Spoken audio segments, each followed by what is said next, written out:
Hey guys, it's Ben here from the Fibreglass factory. Today I want to talk to you about fitting a Landcruiser scoop onto this new Toyota bonnet.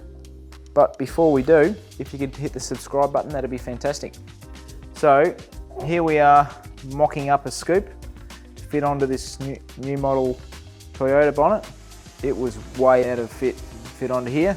So what we've done, we've taken a section out of the middle, cut it off the front, cut sections off the back, cut this up into sections. We've just done a quick rough over where just to try and pull it down to fit, and then we're going to glass over the middle, pull it off, glass all these areas up before we actually glue it down, and then it'll get blended in after that.